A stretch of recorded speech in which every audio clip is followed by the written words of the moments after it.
Faith. This is one of your co-hosts, CJ Peterson, and I'm here with my other co-host, author Michael Scott Clifton. How you doing this week, Mike? Doing great. Better this week than last. Yes, we do apologize for not being on last week. Both of Yeah. us were sick. I was trying to avoid the hospital and thankfully did so.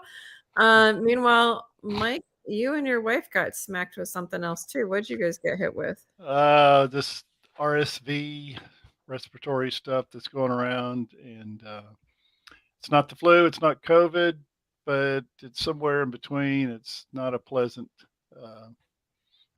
bug to catch. Coughing, that No, kind of stuff. Yeah. I had that back. Oh gosh. I had that back beginning in November, and it's like a 3-week ordeal. Mm, It is not good. no, it's not. Not good at all. Yeah. So, what do you have on your plate for the Christmas season? Because we only have this weekend, next weekend, and break from Book World for 2 weeks. Well, we were at, even though we weren't feeling well, we were at the Abilene Comic Con this past weekend. Mhm. Which my son lives in Abilene, so we kind of killed two birds with one stone. We stayed with Brett for 2 or 3 days, stretched it out, and went to the con, and it was pretty good. Got to meet. There's several other authors there. Got to meet them, and one of the neatest things we did was most of these towns, have old movie theaters that used to be in the downtown area, small, medium-sized towns, and Abilene had one as well, Mhm. and it's called the Paramount Theater, and they had got a grant to restore the Paramount Theater to its original condition when it was in the 50s, 40s, 50s, 60s. So we got to see that classic Christmas Vacation with Chevy Chase in the Mm, newly restored Paramount Theater, nice. and it was neat. And oh, it was, just like stepping back in time, CJ, the way they used to be with the plush seats. And when the lights go out, you've got sort of the twinkling lights in the ceiling, and it looks like there's clouds and stuff. So it was neat. And anyway, this week, my last event before Christmas is going to be the Longview Art Walk on Mhm. Thursday from 5 to 8, and that's all I've got scheduled. And then it's off on to Christmas. And do have, as you know, do have my ebooks on sale for Christmas at 99 cents. So it's a great time if you like fantasy series, Conquest of the Veil. 99 cents, you get all 4 books for less than $4, Mhm. and that's a pretty good bargain. And get some good Christmas reading. So, and that's pretty much we all have on tap. Besides, I do have some book promotions going on. So I'll have some e-reader book promotions on. Let's see, on Thursday the 8th, which is tomorrow. We'll have a e-reader promo for the Janus Witch. On Sunday the 11th will be a e-reader promo for the Open Portal. And Nice. then on Thursday, the 15th of December, we'll have an e-reader promo for Treasure Hunt Club. So try to do a little social media. It's a great time, again, to get some good deals on these books as well. And I know your books are on sale as well. So Correct. uh, So for mine, I have all of my novels. So at 99 cents, you can get 18 books for $18. So it's pretty good. I don't think that one's kind of hard to beat. You can stock your Kindle for about the next 6 to 8 months of reading and be, clear it all. All 18 books are for $1 a piece on Kindle. Easily go to cjpetersonwrites.com for that one. Also, for the younglings in the family, the Chief and Sarge paperbacks, Cruising and A Day at the Races, A Lesson in Friendship, are only $9.99. So you can get paperback versions of them. Again, you can find it at cjpetersonwrites.com. For Mike's specials, you can go to michaelscottclifton.com and you can just enjoy Christmas. Now, for those people who are procrastinators, because I know they're out there, again, ebooks are great stocking stuffers. So for those ones that are kind of what yours, Mike's, are YA or adult? both. Okay, so are mine. Mine are a little bit Yeah. mixed of Yeah. YA, new Yeah. adult, adult. So yours. So we have a wide range between the two of us that you can stuff your stockings with. And, you can be a procrastinator and do it like the night before. So it's great. We're trying to help you here. We're looking out for the procrastinators. Just saying, we got you. So you can do that. Or like I said, your younglings, you can order there's 2 paperbacks. You can get it for $9.99 a piece. Cruising, and also A Day at the Races, A Lesson in Friendship with Chief and Sarge. And we Go ahead. both also have Square stores on our websites Mhm. where if you would like an autographed paperback copy, you Mhm. can order those directly from CJ's Square store or from mine, and they're located at our websites. Yep. So But you have to order those soon because we got to get them through the mail. I believe the last day for standard mail is the 17th. I could be wrong. I think it's the 17th is the last sounds day about right. that you can actually still order and get it to them in time. So you're going to have to order a few days ahead for us to get the package ready to get it shipped by the 17th. So just kind of keep that thought in mind if you want autographed copies. So for the next 2 weeks, as promised last week, because we were sick, I wasn't able to, but for the next 2 weeks, we're going to be talking about exploring the publishing realm. So we've so far covered a lot of different genres throughout our time.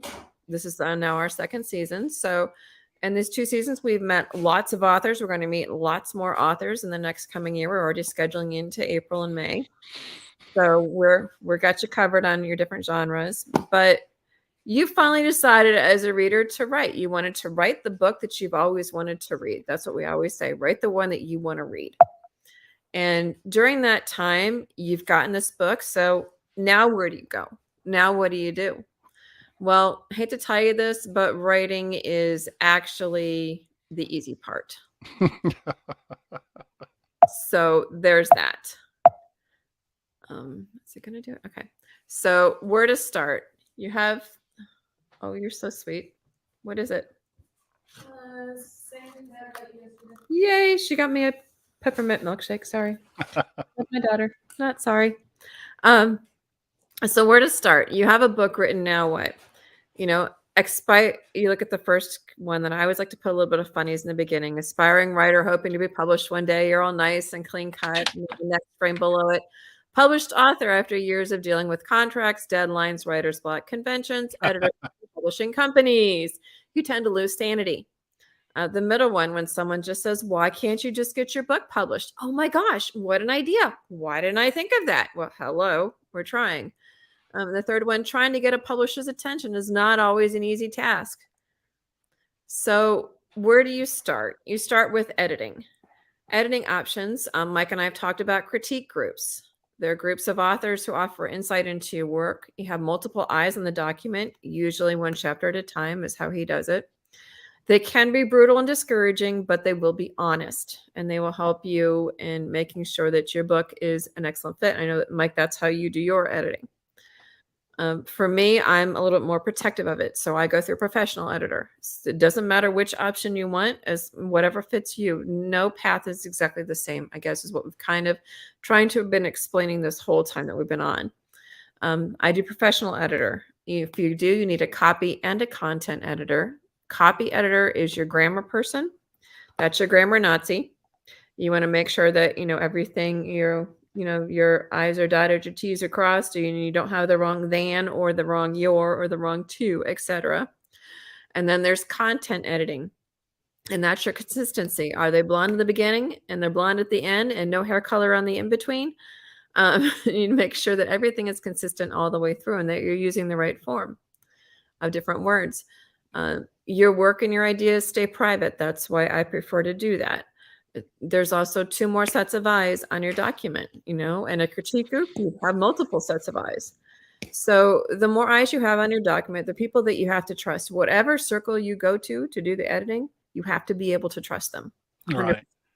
And What I've found that on your editing, you can spend thousands of Mhm. dollars on conceptual editing and copy editing, and there's lots of people that go that route, but it's not necessary uh, to spend that kind of money on editing if, for example, you go back to critique group, if you've got people who are the extra set of eyes, as you said, CJ, that are kind of operating in lieu of uh, Mhm. a paid for editing situation. So you need to really decide when you start looking at editing your manuscript, your work. Uh, you need to have an idea how much you want to spend, Mhm. because you can spend a lot or you can spend zero. Uh, but some at some point you're going to have your work edited to the point where because you want a professional document that when you get it published. But understand that there there is money involved here, and it really depends on how much you want to spend on your editing. Some people spend as little as $300 or $400 Mhm. just for a copy editing. Mhm. Some spend thousands of dollars just for the conceptual editor. So, you need to have that in mind. Yeah, whatever editor you have, you have to make sure to understand that you want them to crucify your document. Reason being, you would rather have them do it than have a reviewer do it later. So you want them to be critical. You want them to, and not just be critical. Like my editor, she's somewhat critical, but she also lets me know that, hey, this is an option. You can do this instead of that. So you need one who's going to be, it's a critique versus a critic. And so you need to be able, but you need to find one that's going to be honest. So Aunt May not necessarily be the best editor. She's a teacher for 26 years. I like Just that one, putting that Amy. out there. Just putting it out there because Uh, they may be too nice, and you do not need a nice editor. They do not get paid to be nice. So just kind that's of keep true. that in mind. There No are Aunt Mays. no Aunt May. There are a couple options. You can get recommendations from another author. Fiverr, social media, LinkedIn is a great place to find editors. There's writers groups in your areas that you can go to. There's a lot of places you can find where you can start to, figure out where to start. Also, where to start is cover. People always say they don't judge a book by its cover. They're wrong. Mhm. People do. And it has to fit within the thumbnail size. If you look at the size of all the ones that are on here, they're eye catching, but in a thumbnail size, they will still catch your eye. And that's the point. It can be, covers can be too dark. They can be too, I don't want to say normal, but you need something that's going to catch the eye of the reader, that's going to pique their interest. There's lots of places. Fiverr is a great place for cover artists. I believe that's where yours is from, correct? No, I have a cover artist that I use that lives in Europe, in Uh-huh. Belgium. What's that? How did you find her? Well, I'd used a cover artist from England for my first 3 books, and I just did a Google search because I wanted uh, covers that were original artwork instead of stock photos, Hmm. which and especially with fantasy and science fiction. So I found somebody who fit the bill, and look, they all have websites, so you can go and look at their work and what they've done, and I'm pretty pleased. Now you're going to spend more. Hmm. Fiverr is the cheapest option, probably from what I found, in Fiverr terms of yeah, and design are both, yes. yeah. And so if you're just looking for uh, something that's a stock that you can take a stock image from and sort of build around it, they're great for that.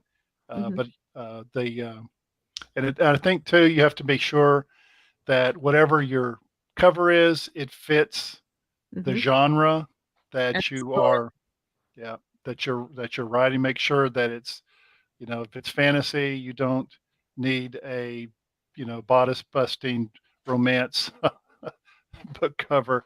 You And know that that's a romance novel, but it's not necessarily one for, Fabio for does not need to fantasy. be on every cover. No, no, no, it does not. Yeah, there's a lot of places, like I said, Fiverr 99 Design that you mentioned. You can even do a Google search. Sometimes your publisher, Texas Sisters Press, I do the covers. And so there are cover designs sometimes, usually in publishers. Sometimes they have their own. Also, hey, if you're good at it, do it yourself. I did Chain Reactions down there, Appointed Time, and I helped me and Ted Engel work together for Summer Secrets, and he did Strength from Within. And then Lydia did An Emergent Truth and her The Nightmare King. So if you have enough talent in there, you might actually be able to do it yourself. Now, if you choose to do it yourself, there are different places where you can create them. Photoshop, InDesign, and Canva. Canva, make sure you download the highest resolution, but I still suggest you actually build it because I do that sometimes. I'll actually build it in Canva so I get an idea of what I want it to be like. I get the main design down, and if the font's a decent size or whatnot, gives me the pattern that I can build it in Photoshop. Right. Some people And prefer Photoshop, some people prefer InDesign. I get my graphics from Dreamstime and Shutterstock are two great places. Make sure it pertains to the actual story, like we said. Make sure it's eye-catching. mhm. Remember, this needs to stand out as a thumbnail amongst a lot of other books. It And has to make sure that it jumps out at people. and if you've never dealt with book covers before, uh, there are different platforms that require different sized book covers. So a digital ebook book cover is not going to be formatted the same as one for a paperback. And if Mhm. you're doing paperback book covers, the trim size, which is how tall your book, how wide are the pages, Standard will, book size right. is 5.5 by 8.5. That's your standard book size. And it will also depend on the total number of pages in your book Mhm, before you can, because that will affect the size of the mhm. book cover as well. So As there's, fine. Yep. yeah, if you know, so for me, this is what I did. I'm not like CJ, who's very technologically savvy and could probably do a book cover with her eyes closed, half asleep. But if That you're doesn't not, if you're matter not, too. if you're not comfortable taking that on your own, like as you said, there's different, Fiverr, 99 cent, others that can do those book covers for you. And I would suggest that you let someone that knows what they're doing do the book cover if you're Correct. not sure about what you're doing. Now, before you do so, though, you have to have a full page count because they need that. Right. And Right. Amazon and Ingram both will provide the template for you for the book cover designer. They provide the template for you, and you just have to make sure that it's in the spaces that it allows. So once you do a couple of them, it's pretty easy to figure out, but you have to be somewhat technologically oriented to do so. I fully suggest that. And like I said, you got to make them stand out. They have to be able to show amongst the other books that are there. So, where to start publishing options? There are four types of publishing options: traditional, vanity, independent, and hybrid. A lot of times people get some of these messed up and they get them confused. And I want to make sure that they're very clear as to which one of these options are which one. Texas Sisters Press is a hybrid publishing company, and we'll get to that in a minute. Some people confuse that with a vanity press. We do not take all books. Vanity Press takes every book sent to them, regardless. So kind of keep that in mind. We're going to start with traditional. There's a lot of prestige and validation in traditional publishing. Let's face it, that happens. You get the kudos and recognition by publishers who have been in the business a long time. They might help you feel like, your work is good enough because we do, as authors, we have that doubt. Am I good enough to actually be published? You get a professional team working with you. You have editors. Generally, traditional publishing has editors on staff who work with you to edit your book, cover designers on staff to help you design your book, and a little bit with your marketing. Only a few authors will get marketing help. Regardless, unless you're like a Josh Grisham or any other big name, put it out there, Stephen King, you're going to be doing your own marketing. It's very rare that you're not. So you need to learn how to do that regardless. Um, In fact, with traditional publishing, because I've done both with mhm, traditional and with the hybrid publishing, there's very little advantage to traditional publishing as opposed to the way things used to be. And it's because when you go through traditional publishing, um, as it's been stated here, you have to do most of your marketing. mhm, And in the book selling field, authors, that's most of the work. And the thing also there is you may only get 35% of the royalties on all book sales, yet you're doing 70 to 80% of or even 90% of the work in terms of marketing your book. So Publishers, something to keep in mind. yeah, publishers tend to sell to bookstores and focus on those. They don't normally focus on the readers. The author has to focus on how to sell to the readers. Who is your target? What are you focusing on? And regardless of which version you publish through, that has to be your focus. But as you said, there are benefits, pluses and minuses to both. Traditional publishing usually Sure. takes a little bit longer for the process. Reason being, generally you have to write query letters and go through an agent who gets their cut as well. Keep that in mind. That's kind of also a painful reality. And they take sometimes painfully long to do. The benefits traditional publishing, you don't have to put out money up front. Instead, there's a potential advance against royalties that do come in, which depends on how many readers buy your book. Where royalty rates can be anywhere between 10 and 25%, which isn't very much. And the royalty reports may be a little bit difficult to understand. Print distribution to bookstore is easier. The traditional publisher distributes to many different stores. They handle that for you.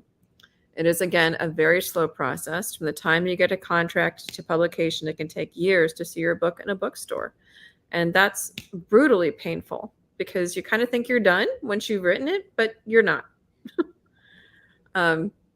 You give up a lot of creative control. I've heard of a lot of authors where their book changed from the point that they sent it in because the publisher didn't like this, they didn't like that, so they took that out, and they kind of lost control because the publisher does own some of the rights to the book.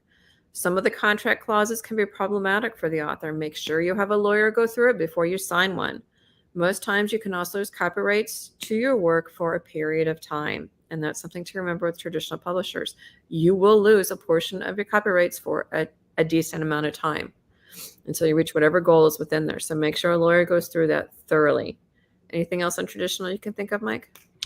Well, generally, they also provide they provide editing services. That's something that you don't generally have to do yourself. So they'll generally take the editing or help with the editing in terms of your conceptual editing and your grammatical editing, your copy editing. So that is an advantage of using a traditional publisher in that sense. And that's not, then it goes back to what you were saying earlier, CJ, about you don't have upfront costs like you would if you're publishing your own book. But you lose a lot of the cut, so kind of keep that. Right. Yeah, you do not get to me, it all goes back to promoting your book. And if you're having to do that and you're only getting a 10 to 25% royalty, it That's just brutal. seems like a lot of work for not a lot of return. But you might sell a bunch of books, and could be a different story. Yep. So the next one we're going to look at is Vanity Press. And this one, I cannot stress this enough. This is a warning. When you see this, run. Just run. A lot of times Vanity Presses, I could name them, but I'm trying not to. But there are some where if they're charging you thousands of dollars for your book, run. You're in the wrong place. Thousands of dollars should not be happening to get your book published, no matter which option you go through. Some first-time authors end up paying thousands of dollars to vanity publishers. All they get to show for it is a low-quality book and a lot of press. Right. Vanity presses thrive on ripping off self-published authors. This, to me, is painful. They promise them the world and claim they offer editing and design plus a full publishing package. And 9 out of 10 times, it's not very high quality, and that's a problem. It's easy to be drawn in by these scams because most authors aren't experts in book publishing. They know a lot about their area of expertise, but they have no idea how publishing works. Vanity presses exploit that confusion, which is why we're kind of step by step and going through each one of the different types of publishing companies. Vanity presses are painful to deal with.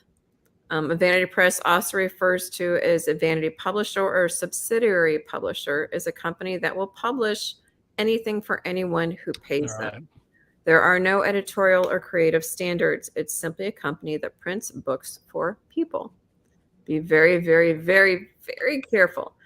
And even some traditional, I know that, what was it? Tate Publishing? Was that considered a traditional? It was, yes. Okay, a lot of authors. I think were you one of them that got hurt with that one? Mhm. Yep. You, Lana Lynn, that's coming in January. A couple of friends, authors that were traditional through Tate, got in trouble with it. So you need to be careful, regardless of which publishing option you're choosing. Okay. We both know people, authors that have been charged anywhere from $5,000 to $20,000 Please don't sign for, up. yeah, Even 3,000. No. for publishing books, and they'll tell you, um, that a lot of times the hook say they've done their research and they've come across your book, and they feel like your book has potential. Hmm. And of course, that does kind of speak to your vanity. Hey, they like my book, Hmm. but basically, they are printing your book for 5, 10, 15, $20,000. They're going to tell you that they'll put it on all the digital platforms and all these different platforms, and what it basically comes down to, the last sentence and bullet number at the bullet point at the top is, it's simply a company that prints books for people, Exactly. and they Well, do no other service for you. They don't do the editing. They don't, well, they claim they'll do those things as well, but I have seen some, and I'm sure you have as well, CJ, some products of Vanity Press that are cartoonish looking. mhm. They're so cheaply made and printed. So, yeah, don't walk, run, as you said, away from these folks. Yeah, they can be brutal, and they'll publish anything and charge you a lot of money. A lot of times they'll harass you. I can think of a couple where they kept calling, and I'm like, you need to stop calling me. They'll promise that you will sell thousands of books, and it will be the bestseller. Make sure to see through all of the smoke screen. Do your research. We all want to be the next, Stephen King, John Grisham, whoever it Yeah. is. We all want to be that. But you know what? You got to kind of work for it and work toward it. Do the work. Um, the next one we're going to jump into is independent and self-publishing. Unfortunately, we don't have time, so we're going to have to continue this for next week. We're going to do independent self-publishing and hybrid, and we're going to go after that. So make sure to tune in next week at 1 o'clock, same place you found us, either on YouTube or on Facebook. And we'll be jumping into and working on self-publishing as well as the hybrid publishing company. One of these options, figure out which one's the best for you. But again, if you see vanity, run. Don't walk, run fast as you can. So we'll check out those other options next week. If you need to go back and rewatch this, go for it. Take lots of notes. Come back with your questions next week. We'll be able to answer questions as well. We show some extra time in the end of it. But we're going to continue to explore the publishing realm.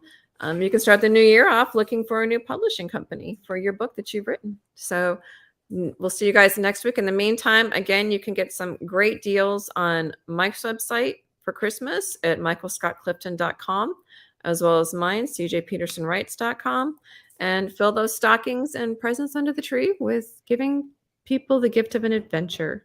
So until then, we will see you guys